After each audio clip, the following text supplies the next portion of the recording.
രണ്ടാമത് നമ്മുടെ റൂഹ് നൊമ്പരപ്പെടുന്നത് എപ്പോഴും അറിയുമോ ആയിഷ? ഒരാൾ മരണപ്പെട്ട് കഴിഞ്ഞാൽ അയാളുടെ വസ്ത്രം മാറ്റിക്കഴിഞ്ഞാൽ വെള്ളത്തുണി കൊണ്ട് പൊതിയുകയാണ് ആയിഷ. അയാളെ എന്നിട്ട് കുളിപ്പിക്കാൻ വേണ്ടി കൊണ്ടുപോകുമല്ലോ. എല്ലാവരും വന്ന് ചോദിക്കും, വെള്ളം റെഡിയായോ, സ്ഥലം ശരിയായോ, കുളിപ്പിക്കാനുള്ള ആള് വന്നോ എന്ന് ചോദിച്ച് മയ്യത്ത് കൊണ്ട് കുളിപ്പിക്കാൻ വെക്കുമ്പോ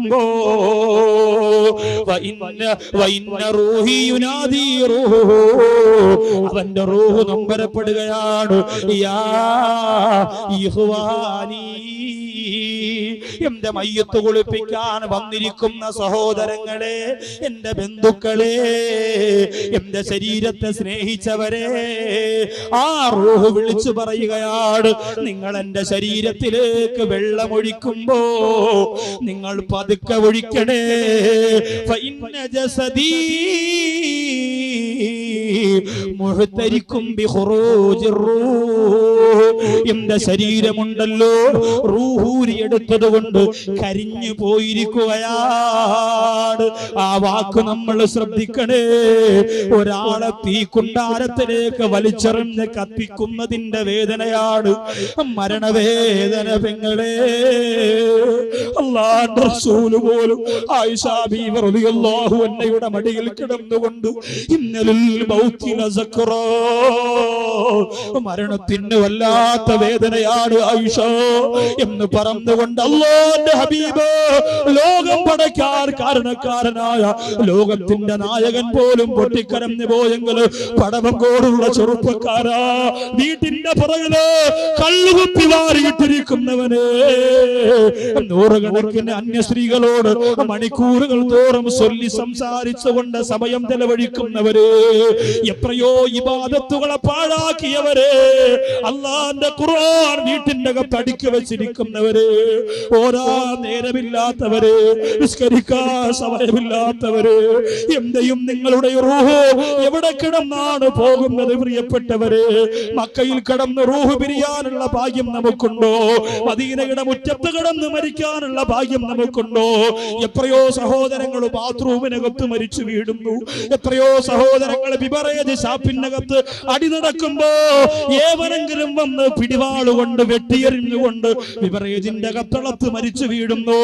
എത്രയോ സഹോദരങ്ങൾ ആരും അറിയാറ് അപകടത്തിൽപ്പെട്ട് കുഴിയിലേക്ക് വീണ് പിടഞ്ഞ് ആ കുഴിക്കകത്ത് കിടന്ന് രക്തം വാർന്ന് വേദന തിന്ന് മരിക്കുന്നു. ആരും അറിയാതെ അവിടെ കിടന്ന് പുഴുപ്പിറക്കുന്നു. ബന്ധുക്കള് സഹോദരനെ തിരക്കി ഓടുന്നു. അങ്ങനെ എത്ര മരണങ്ങളാ.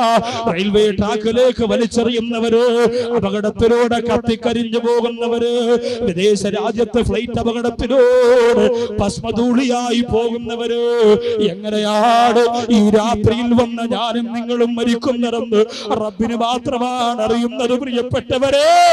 അതുകൊണ്ട് അല്ലാഹുമ്മ ബാരിക് ലനാ ഫിൽ മൗതി വഫീമാ ബഅദൽ മൗത്. അല്ലാഹുവേ, ഞങ്ങളുടെ മരണത്തിലും മരണത്തിന് ശേഷമുള്ളതിലും നീ ബറക്കത്ത് ചെയ്യണേ അല്ലാഹ് എന്നുള്ളൊരു ദുആ ചെയ്യാൻ മറക്കല്ലേ. അതുകൊണ്ട് തുടങ്ങിക്കോ നിസ്കാരം. വലിച്ചെറിഞ്ഞോ കള്ളുകുട്ടികള്, മോശക്കാരായ കൂട്ടുകാരെയൊക്കെ പറഞ്ഞു വിട്ടിട്ട് അല്ലാഹുവിന്റെ പള്ളിക്കകത്ത് വന്ന് പൊട്ടിക്കരഞ്ഞോ. ഇതുകൂടി ശ്രമിച്ചില്ല എങ്കിലേ, ഇത് നിന്റെ മനസ്സിന്റെ അകത്തൊരു പരിവർത്തനം വരുത്തിയില്ലെങ്കിലേ പരാജയം ഉറപ്പാണ് പ്രിയപ്പെട്ടവര്. ഇനിയും നാട് എനിക്കിവിടെ നിങ്ങളുടെ മുന്നിൽ വരാൻ കഴിയുന്നതെന്ന് പറയാൻ കഴിയില്ല. ഇനി പണവങ്കോട് പള്ളിയിൽ വിളിക്കുമ്പോ എന്റെ പ്രിയപ്പെട്ടവര്, ഈ സാധുവായ നൗസാധുവാക്കളിക്ക് വരാൻ കഴിയണമെന്നില്ല. അതുകൊണ്ട് എന്റെ കൂട്ടുകാരാ, നിങ്ങളിൽ ആരെങ്കിലും മരണപ്പെട്ടാൽ, ഞാൻ ജീവിച്ചിരിക്കുകയാണെങ്കിൽ എന്റെ ഇൽമിന്റെ വേദിയിലെ പ്രാർത്ഥന നിനക്കുള്ളതാ. കരുനാഗപ്പള്ളിയിൽ ഭാഗത്ത് കൊല്ലം കഴിഞ്ഞാൽ എവിടെ പോയാലും അതിന് വന്നുകൊണ്ടിരിക്കുന്ന ഒരു പ്രിയപ്പെട്ട കൂട്ടുകാരൻ, അപകടത്തിൽ മരണപ്പെട്ടപ്പോൾ അവന്റെ കൂട്ടുകാര് ഫോണിലൂടെ വിളിച്ചു പറഞ്ഞു, ഉസ്താദേ നിങ്ങളുടെ വാത് കേൾക്കാൻ മുമ്പ് വന്നിരിക്കുന്നവരാ, 100 സ്റ്റേജ് കഴിഞ്ഞവാണ് അവൻ എഴുതി വെച്ചിട്ടുണ്ട് ഡയറിയിൽ, 100 സ്റ്റേജ് തികച്ചവനാണവൻ. ഉസ്താദേ ആ സഹോദരനാണ് മരണപ്പെട്ടു പോയത്. എന്റെ അഭിപ്രായത്തിൽ അവൻ ഭാഗ്യമുള്ളവനാണ്. നൗഷാദ് ബാക്കവിക്ക് അല്ലാഹു ആയുസ് തന്നിരിക്കുന്നിടത്തോളം കാലം എവിടെയൊക്കെ വാതിന് പോകുന്നുവോ എന്റെ പ്രിയപ്പെട്ടവരെ, നിങ്ങൾ പടവങ്കോട്ടത്തെ ജനങ്ങളെ ല്ലേ കണ്ടിട്ടുള്ളത്. നാളെ ആറാട്ടുപുഴ പാനൂര് നിങ്ങൾക്ക് വരാൻ ധൈര്യമുണ്ടെങ്കിൽ വന്നോ, ഞാൻ കാണിച്ചു തരാ. അല്ലാഹുവിന്റെ ചുണക്കുട്ടന്മാരെ കാണിച്ചു തരോ. എന്റെയും നിങ്ങളുടെയും മയ്യത്ത് കുളിപ്പിക്കാൻ സമയമാകുമ്പോ നമ്മുടെ മയ്യത്ത് കുളിപ്പിക്കുന്നവര് പാത്രത്തിൽ നിന്ന് വെള്ളം കോരി പുറത്തൊഴിക്കുമ്പോ നമ്മുടെ മയ്യത്ത് പറയുന്നതെന്താ, നമ്മുടെ റൂഹ് പറയുന്നതെന്തോ, പതുക്കെ ഒഴിക്കണേ,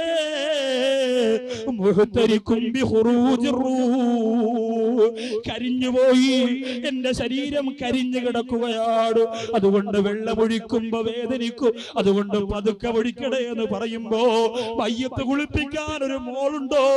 എന്റെ പടവങ്കോട്ടത്തെ ഉമ്മ, നിനക്ക് നിന്റെ മോൾക്ക് കമ്പ്യൂട്ടർ വാങ്ങിക്കൊടുത്തില്ലേ? നിന്റെ മോൾക്ക് നെറ്റിന്റെ കണക്ഷൻ എടുത്തു കൊടുത്തില്ലേ? നിന്റെ മോൾക്ക് ഡബിൾ ക്യാമറയുള്ള മൊബൈൽ വാങ്ങിക്കൊടുത്തില്ലേ? നിന്റെ മോൾക്ക് നെറ്റിന്റെ ചുരിദാർ വാങ്ങിക്കൊടുത്തില്ലേ? നിന്റെ മോൾക്ക് പ്രത്യേകിച്ച് റൂം കൊടുത്തില്ലേ? നിന്റെ മോൾക്ക് പ്രത്യേകിച്ച് ഹോം തിയേറ്റർ കൊടുത്തില്ലേ? നിന്റെ മോള് പറഞ്ഞ മോഡൽ വീട് വെച്ചു കൊടുത്തില്ലേ? നിന്റെ മോളെ താളത്തിനൊത്തു തുള്ളിയില്ലേ? എന്റെ പ്രിയപ്പെട്ട ഉമ്മ, നീ മരിക്കുമ്പോ ഒരു ഗ്ലാസ് വെള്ളം നിന്റെ പിറപ്പൊഴിച്ചിട്ട് അല്ലാഹുമ്മ ഗഫിർലി ഉമ്മീ എന്ന് പറയുന്ന ഒരു മോള് നിനക്കുണ്ടോ? എന്റെ പടവങ്കോട്ടത്തെ പെങ്ങള്, സീരിയൽ കണ്ട് ആഹ്ലാദിക്കുന്ന ഉമ്മ, ഒരു നയാ പൈസയുടെ ഉപയോഗം ഇന്ന് വരെ നീ കണ്ട സീരിയൽ നിനക്ക് തന്നിട്ടുണ്ടോ? എത്ര സീരിയൽ കണ്ടവളാ നീ? സീരിയലിന്റെ കണ്ണീര് കണ്ട് കരയുന്ന പെണ്ണ്, നിന്റെ കണ്ണീര് പോലെ നാളെ നരകത്തിലെത്തിക്കാൻ കാരണമാണ്. കുളിപ്പിക്കാനുണ്ടോ? ആരുണ്ട് മോളെ നിന്നെ കുളിപ്പിക്കാൻ? പ്രിയപ്പെട്ടവരെ, കുളിപ്പിക്കാൻ അറിഞ്ഞുകൂടാത്തവർ ഒരുപാട് പേരുണ്ട്. വെള്ളം അവിടെ കോരി ഒഴിച്ച്, അവിടെ സോപ്പ് തേച്ച്, ഇവിടെ സോപ്പ് തേച്ച് വാരി വലിച്ച് ഒട്ടിച്ചെടുത്ത് പൊതിഞ്ഞുകൊണ്ട് വെക്കുമ്പോ നീ ചെയ്തു പോയതിന് പകരം അത് തന്നെയാണ് നിന്റെ തിക്തഫലം. എത്രയോ മരണ വീട് കണ്ട് അത്ഭുതപ്പെട്ടു പോയവൻ. പ്രിയപ്പെട്ട ചെറുപ്പക്കാരോട് പറയുകയാണ്, നമ്മൾ ഒരാൾ പോലും മയ്യത്ത് പരിപാലനം അറിയാത്തവരായി മാറാൻ പാടില്ല. മയ്യത്ത് പരിപാലനം നമ്മൾ പഠിക്കണം, പഠിച്ചേ പറ്റൂ. എന്റെ പ്രിയപ്പെട്ട സഹോദരൻ, ഇൻഷാ അല്ലാഹ് പരിശുദ്ധ റമളാനിന്റെ 30 ദിവസവും ഞാൻ അട്ടക്കുളങ്ങരയിൽ ഉണ്ടാകും. എന്റെ പ്രിയപ്പെട്ട ചെറുപ്പക്കാർക്ക് വേണ്ടി ഒരു സമയം ഞാൻ ആലോചിക്കുന്നുണ്ട്. ഏതെങ്കിലും ഒരു സമയം, ഏതെങ്കിലും ആഴ്ചയിൽ ഒരു ദിവസമെങ്കിലും മയ്യത്ത് പരിപാലനം എന്ന ക്ലാസ് ചെറുപ്പക്കാർക്ക് വേണ്ടി മാത്രം എടുക്കാൻ അല്ലാഹു തൗഫീഖ് തന്ന് അനുഗ്രഹിക്കുമാറാകട്ടെ. നമ്മൾ പഠിച്ചേ പറ്റൂ, നമ്മൾ പഠിച്ചേ പറ്റൂ. നമ്മുടെ ഉമ്മാടെ മയ്യത്ത്, നമ്മുടെ വാപ്പാടെ മയ്യത്ത് മക്കളായ നമ്മൾ ജീവിച്ചിരിക്കുമ്പോൾ മറ്റുള്ളവർക്ക് വിട്ടുകൊടുക്കരുത്. നമ്മൾ പഠിച്ചിട്ടത് ചെയ്യണം, സന്തോഷത്തോടെ ചെയ്യണം. അല്ലെങ്കിൽ പിന്നെ എന്തിനാ മക്കളെ പെറ്റു വളർത്തി, പോറ്റ് വളർത്തി, ചാപ്പാട് കൊടുത്ത്, ജീവിതം കൊടുത്ത് സന്തോഷിപ്പിച്ച മക്കള് നിനക്ക് ഉപയോഗപ്പെട്ടില്ലെങ്കിൽ പിന്നെ എന്തിനാ വളർത്തിയത്? മൂന്നാമത്തത് മയ്യത്ത് കുളിപ്പിക്കുമ്പോഴാണ്. വിശദീകരിക്കാനുള്ള സമയമില്ല എനിക്ക്, ഒരുപാട് വിശദീകരിക്കേണ്ട ഭാഗമാണ്. മൂന്നാമത്തത് മയ്യത്ത് കുളിപ്പിക്കുമ്പോഴാണ്. രണ്ടാമത്തത് വെള്ളമൊഴിപ്പിക്കുമ്പോഴാണെങ്കിൽ, മൂന്നാമത്തത് കുളിപ്പിച്ചുകൊണ്ടിരിക്കുമ്പോഴാണ്. എന്തെല്ലാം ചെയ്യണം കുളിപ്പിച്ചുകൊണ്ടിരിക്കുമ്പോൾ? എന്തെല്ലാം കാര്യങ്ങൾ ചെയ്യാനുണ്ട്? നിയമങ്ങളും നിബന്ധനകളും ഒക്കെ അറിയണ്ടേ? കാര്യങ്ങൾ ചെയ്യണം. നല്ലതുപോലെ അഴുക്കളക്കുന്നതോടൊപ്പം മുറിവുകളൊക്കെ വൃത്തിയായിട്ട് മനോഹരമായ രീതിയിൽ ഭംഗിയായിട്ട് അഴുക്കെടുത്തുകൊണ്ട് വൃത്തിയാക്കി ശുചീകരിക്കണം. രക്തവും പഴുപ്പും ചെലവുമെല്ലാം മാറ്റിവെക്കണം. കിടന്ന കിടപ്പിൽ കിടന്ന് മരിക്കുന്ന എത്രയോ ഉപ്പമാര് തന്റെ മുതുകും ശരീരവും അടർന്നുപോയി. അല്ലാഹു അങ്ങനെ ഒരു അവസ്ഥയെ തൊട്ട് എന്നെയും നിങ്ങളെയും കാത്തിരക്ഷിക്കട്ടെ. അല്ലാഹുവേ, കിടന്ന കിടപ്പിൽ കിടന്ന് മലമൂത്ര വിസർജനം ചെയ്യുന്നതിന് മുമ്പ് ഞങ്ങളെ മരിപ്പിക്കണേ അല്ലാ. ജീവിതത്തിൽ ഒരിക്കൽ പോലും മറ്റൊരാളെ കൊണ്ട്, അല്ലാഹുവേ, വളർന്നതിന് ശേഷം മറ്റൊരാളെ കൊണ്ട് മലമൂത്ര വിസർജനത്തിന്റെ ശുചീകരണം നടത്തുന്ന ഒരവസ്ഥ ഞങ്ങൾക്ക് വരുത്തല്ലേ അല്ലാ. പലിശക്കാരന്റെ രക്തം പുരണ്ട പൈസ കൊണ്ട് നിനക്ക് കഫൻ തുണി വാങ്ങാൻ നിന്റെ പൊന്നുമോൻ ഓടുന്നത് കണ്ടോ? ഹലാലായ പൈസ കൊണ്ട് എന്റെ വാപ്പാടെ കഫൻ പൊതിയിടമെന്ന് ചിന്തിക്കാനറിയാത്ത മക്കള്, ഇല്ലെങ്കിൽ ആ പൈസ സമയത്ത് കിട്ടാത്ത മക്കളായി നമ്മുടെ മക്കള് മാറുന്നത് പടച്ചോനെ പേടിയില്ലാത്തത് കൊണ്ടാ. അങ്ങനത്തെ കഫൻ തുണി വിരിച്ചു വെച്ചിട്ട് നിന്റെ മോനെ കൊണ്ടുവന്ന്, നിന്റെ വാപ്പായെ കൊണ്ടുവന്ന്, അല്ലെങ്കിൽ നിന്റെ ഉമ്മായെ കൊണ്ടുവന്ന്, പെങ്ങളെ കൊണ്ടുവന്ന് ആ കഫൻ തുണിയുടെ മുകളിലേക്ക് അങ്ങ് കിടത്തുമ്പോ പെട്ടെന്ന് തന്നെ പൊതിയാ തുടങ്ങുകയാ. പിന്നെ സമയമില്ലല്ലോ. കണ്ടവരൊക്കെ പെട്ടെന്ന് ഇനി കാണാനുള്ളവര് പെട്ടെന്ന് കണ്ടോ എന്നൊക്കെ പറഞ്ഞിട്ട് കാലിന്റെ ഭാഗത്തങ്ങ് കെട്ടുകയാണ്. തലയുടെ ഭാഗം കെട്ടാൻ പോകുമ്പോ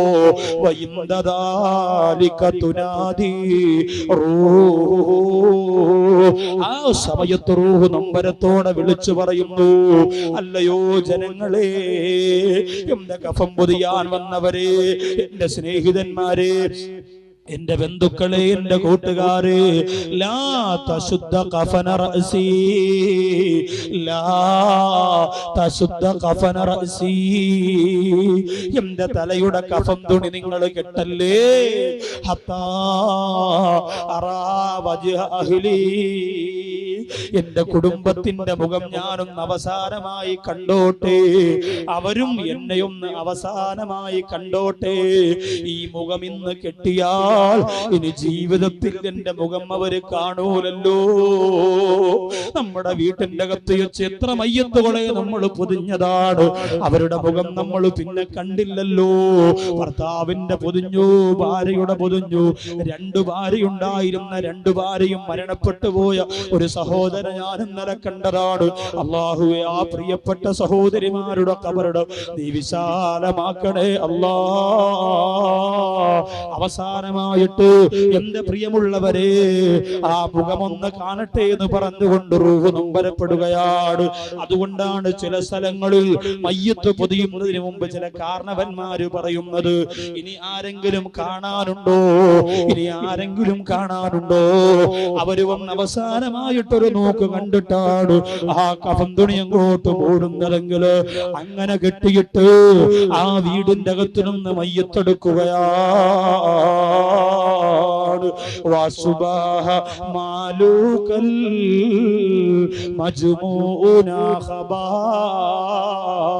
വഉതീല ബഅദകൽ കസറുൽ മസീദു, നിനക്ക് താമസിക്കാൻ വേണ്ടി നീ കെട്ടിവെച്ചിരുന്ന നിന്റെ വീട്, നീ പണിഞ്ഞ നിന്റെ വാതില്, നീ വെച്ചിരുന്ന ചാരുകസേര, നിനക്കും നിന്റെ ഭാര്യക്കും കിടക്കാ, നീ വിശാലമായി നിർമ്മിച്ച AC ഉള്ള ബെഡ്റൂം, അതിന്റെ അകത്ത് നിന്ന് നിന്നെ കൊണ്ടുപോവുകയാണ്. നീ പെരുന്നാളിന് അണിയാ വാങ്ങി വെച്ചിരുന്ന മനോഹരമായ വസ്ത്രം അടുത്ത ആഴ്ചയുടെ കല്യാണത്തിനിട്ട് കൊണ്ടുപോകാം. നീ എടുത്തു വെച്ചിരുന്ന വില കൂടിയ വസ്ത്രം അതെല്ലാം നിന്റെ അലമാരയിൽ നോക്കി പൊട്ടിക്കരയുമ്പോ അവരോടൊക്കെ സലാം പറഞ്ഞുകൊണ്ട് സന്തൂക്കിലെടുത്ത് വെക്കാ. ആ മയ്യത്തിന് വീട്ടിന്റെ അകത്ത് നിന്ന് പുറത്തു കൊണ്ടിറങ്ങുകയാ. ഇറങ്ങുന്ന സമയത്താണ് 5ാമത് നമ്മുടെ റൂഹ് നൊമ്പരപ്പെടുന്നത്.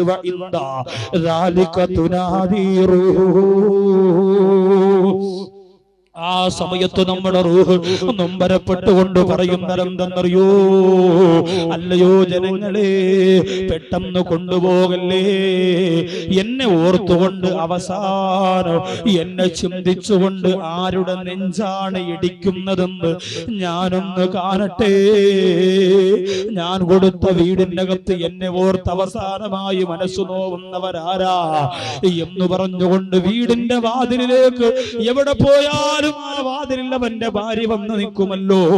ഞാൻ പടവങ്കോട് വാതിന് വരുമ്പോ, വീടിന്റെ ഫ്രണ്ടിലേക്ക് വാഹനം വരുമ്പോ, ആ വാഹനത്തിലേക്ക് കയറാനായി വരുമ്പോ എന്റെ മക്കളും എന്റെ പ്രിയപ്പെട്ട ഭാര്യ വീടിന്റെ വാതിലിന്റെ അടുത്ത് വന്നുകൊണ്ട് സലാം പറയുമ്പോ, ഞാൻ വാഹനത്തിലേക്ക് കയറുന്നത് വരെ നോക്കി നിൽക്കുമ്പോ നമ്മോട് ഏറ്റവും ഇഷ്ടമുള്ളവരാണ് വാതിലിന്റെ അടുത്ത് വരെ വന്നിട്ട് നമ്മളെ യാത്രയാക്കുന്നവര്. അങ്ങനെ ഇഷ്ടമുള്ളവരാരാ? എന്നറിയാ വീടിന്റെ വാതിലിലേക്ക് ആ മയ്യത്തൊന്നു നോക്കുന്നതാണ്. എന്നിട്ടോ ആറാമത് നൊമ്പരപ്പെടുന്നത് എപ്പോഴെന്നറിയുമോ? ഒന്നും ഞാൻ വിശദീകരിക്കുന്നില്ല. എന്റെ സഹോദരങ്ങളെ, എല്ലാ ദിവസവും പ്രഭാഷണമുള്ളത് കൊണ്ട് 3-4 മണിക്കൂർ പണ്ടത്തെ പോലെ പ്രഭാഷണം നടത്താനുള്ള ആഫിയത്ത് ഈ പാവപ്പെട്ടവനില്ല. അതുകൊണ്ട് തമാശയൊക്കെ ചുരുക്കിയിട്ട് കാതലായ ഭാഗം മാത്രം പറയാ. രക്ഷപ്പെടാ മനസ്സുള്ളവര് രക്ഷപ്പെട്ടു. എപ്പോഴാണ് മരിക്കുന്നതെന്ന് പറയാൻ പറ്റൂല.